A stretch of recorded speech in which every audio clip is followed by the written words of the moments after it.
In today's episode, I share a short story of my son Matthew, who was diagnosed with autism when he was 2 years old. Check it out. I actually feel really emotional about it because it was just a lot at that time. Because you don't know what's going on with your kid.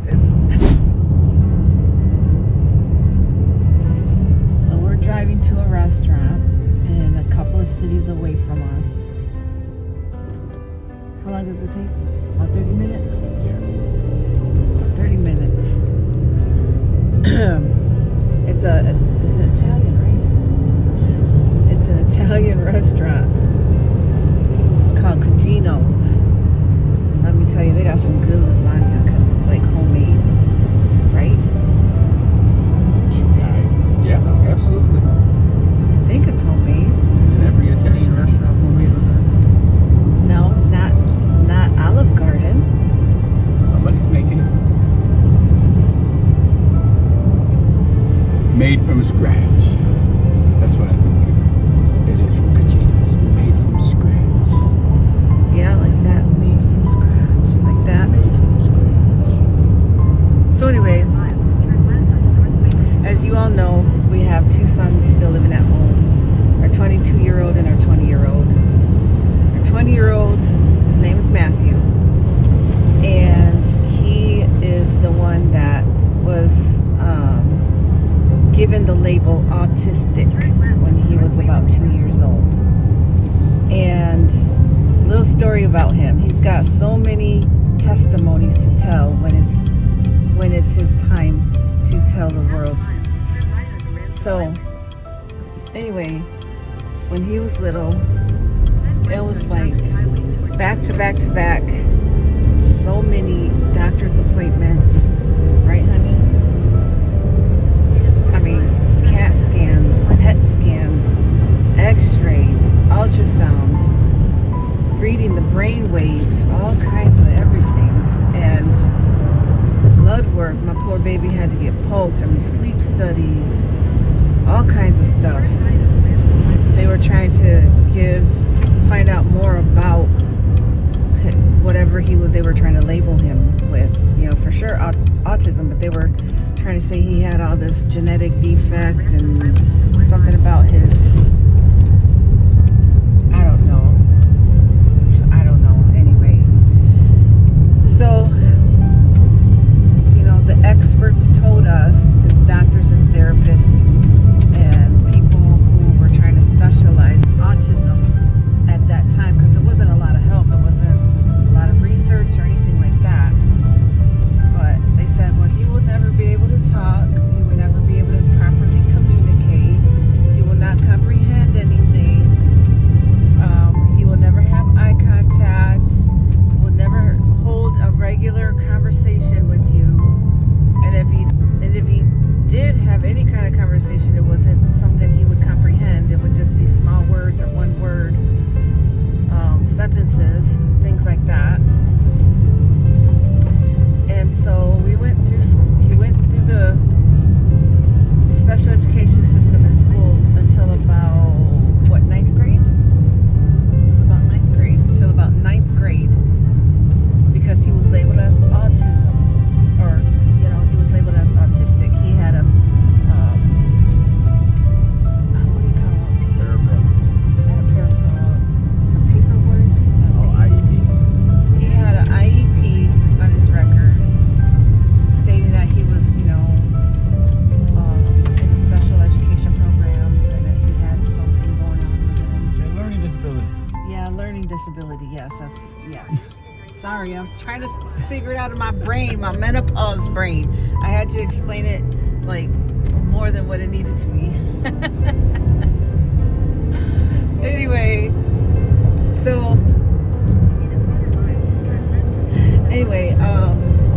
that's what all the experts were saying. And so in the ninth grade, we found out that because of this IEP and his disability label, that he would not graduate with his class, that he would only get a certificate of completion and he would not be able to walk with his class when it was time to graduate.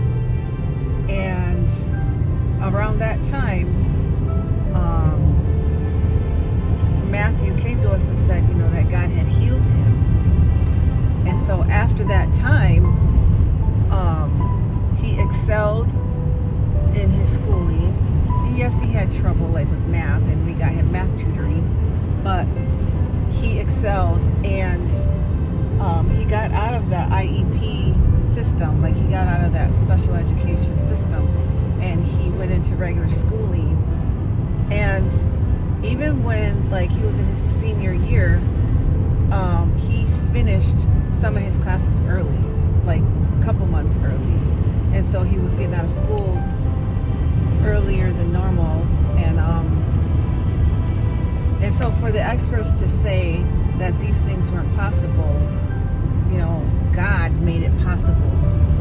And yes, it took Matthew work, but and for his faith spoke healing into his life. He said, God healed me.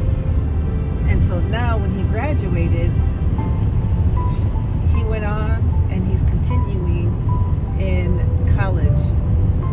So he's in his second year of college, and he is going for auto mechanics. And he's driving. He's got a driver's license. He owns 2 vehicles, and he's only 20. He just turned 20 a couple of weeks ago. I mean, he's investing. He has an investment account. That boy's smart. He knows what he wants. And when you see him working for something like a goal, he always completes it. Like, right, honey? Yep. So when he wants to do something, he does it. And he's motivated. Like just with this new truck that he got. I mean, this boy's so motivated. He went to work. He was doing, after he got out of work, and then he worked a little bit in between the time from getting out of work to going to school, because he has evening classes. And he was signed up for a Go-Dasher, what's it called? Go-Dasher. I said a Go-Dasher. What's it called again? Door. He's a Door Dasher. He got a shirt made that says DoorDash on it. That way people will recognize who he is. And then he's got this little business. You had that made? Yeah. I didn't know. Yeah. Aspeed made it for him. Yeah. So our daughter and our son-in-law, they own an embroidery and designs company. And my son Matthew had shirts made with his little business name. It's called Cisco's Auto Care. And then, like I said, he got his little shirt made, his little polo shirt made with says DoorDasher on there. So that boy's motivated, and we're like so proud of him, right, honey? Yes, very much. And it's just amazing to see who he has become when the experts and the doctors and the therapists said that he would never be. So I'm really glad that I kept him in a, I don't want to like discriminate or anything, but I kept him in a formal school class along with, you know, his IEP class, his special education class. And then he did have a parapro, but I'm glad that I kept him in a normal environment where he would pick up the habits of the environment he was in. And I would not have known to do that, but when I was working at General Motors, I worked with a guy that told me, if I can give you any advice about raising an autistic child, he said, keep your son in a normal setting in school, because if you put him in schools where it's just all handicapped children, he's going to adapt to their habits. And if some children hit themselves or they don't talk, he told me that he would not excel past his environment. And I don't know like if that's true, but he told me, you know, that his child was autistic and he graduated from a handicapped school program, and that his son adapted to that environment. And so now it's like really hard to take care of him, because he thought that maybe if he would have kept him in a normal school, that he would have adapted to that environment. So whether it be true or not, that was just his experience that he told me. So I kind of listened to him, because I was still new at, you know, raising an autistic son. And at that time, they didn't really have programs to help parents or to study them or to help them progress. Now my daughter, my grandchildren, my twins' grandchildren, they're both autistic, and they have all this help. They come to your house. They helped her with potty training her children, and they studied them. And like the Michigan State University had programs for teachers to come out who specialize in autism, and the things they have now is amazing. But for me, not so. Like, I went through a hard time because I did a whole lot of raising my son alone, because my husband, we only had one income, and my husband had to work 80 hours a week to make things happen in our home, to pay the bills and all that stuff. So I did a lot of that on my own. It was so hard. It was really hard, but I'm glad that God kept me sane. He kept me sane. I'm still alive. After raising our other children too, because at the same time we were taking him to the doctors and appointments and PET scans and all kinds of scans and blood work. We were homeschooling our children at the same time, our other 4 children, and it was so crazy. Like, it was a lot for me. And anyway, so if you don't know about raising autistic children, they are very it's really hard, but I encourage you to just lean on God, because I didn't know I could lean on God. Sometimes I would be angry with God, but I didn't know at that time that I could pray about it. I just thought that this is my life sentence and it's gonna suck, and I didn't have the wisdom to say, hey God, I need your help. But now, like, I'm able to say, hey, you can pray to God, because I learned that you could, but way too late in life. But it's not too late for you. So if you're raising a difficult child, no matter if he's handicapped or not, I just encourage you to go to God and find your strength in Him, and find your strength in prayer, and find support groups, because now they're available. And even if they're not physically available, at least they're available online, or these little small communities where Facebook or Instagram or YouTube, where they just post some suggestions to help you. There's a lot of help out there. There's a lot of help. And so anyways, we're here now, and life is just keeping on. It's good. Everything is good. So anyways, I love my sons and my daughters. I love my son. I'm glad that I didn't give up. I couldn't give up. How could I? How could I give up? I wanted to give up a lot. I cried a lot. It was a lot of work. It was, he was unconsolable sometimes, where he couldn't be consoled, not with food or a bottle or holding him. He just cried so much. And I guess from what I was learning at that time, that having a child who cried a lot, that was one of the signs of autism, and I didn't know. And the reason why I found out that he was autistic was when my children were being homeschooled, they were in this basketball league, the homeschooling basketball league, and there was a lady there that actually wrote a book on autism, and she had taught handicapped children. And so, she was just observing him one day, and she's like, you might want to talk to the doctor about some things. I had some concerns, and he's looking at the clock, and he was in the car seat. He was still a baby in a car seat, like, I don't know what, 5, 6, 7 months. He was no more than 9 months old, and he was sitting in that car seat, and he would look at the clock, and because the clock would count down for the intermittent, and once it got to 0 and 1, my son automatically put his hands on his ears, because he knew that the buzzer was going to buzz, and the noise was so much for him. It was so intense for him, because as he got older, we would sit in church, and he would lay down in church, and I'm like, Maddie, why you need to sit up? And he's like, Mom, if I lay down, the music goes over my head, and it's not so loud for me. And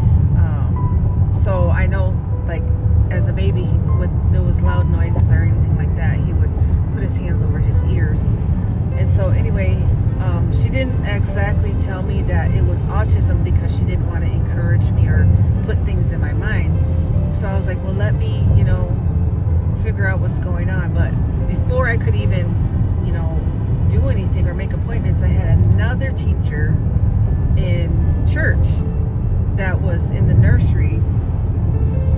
And she was a teacher, and she's like, hey, I'm just observing your son, and I noticed some things about him, and you might want to go get him checked.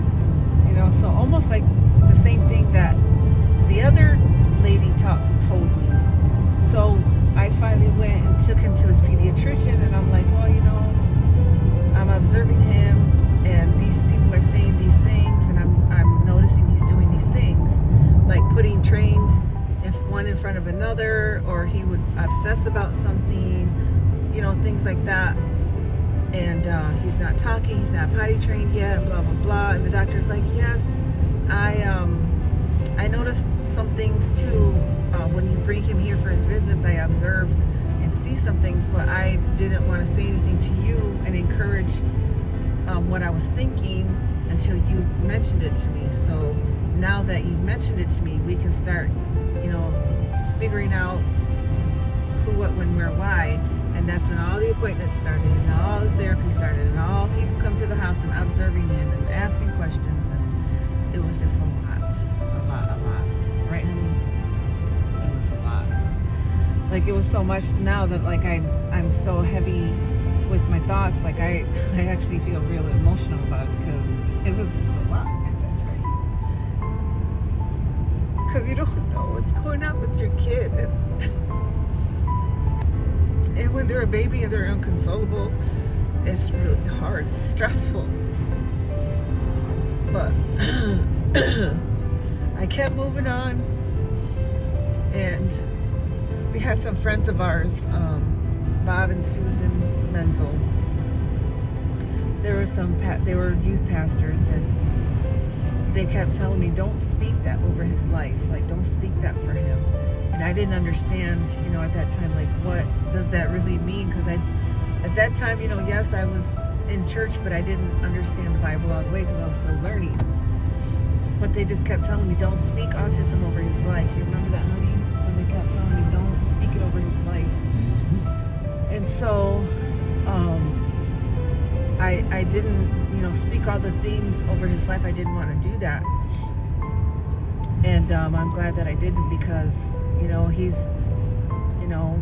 God was able to reach him in his mind and just speak life over himself and healing over himself, because he said, Mom, I'm healed. God healed me.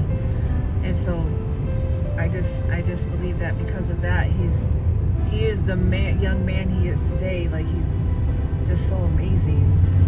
So it's a great testimony, and I can't wait until the day he shares what God has done for him, because that's just a little bit of his story, like 1% of his life, and so I just wanted to share that with you today about my Matthew.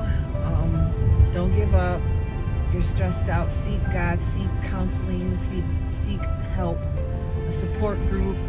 There's so much out there. There's so much information out on the internet. You just got to find what works for you, because every path is different, and everything, it's not a cookie cutter where everything works for everyone.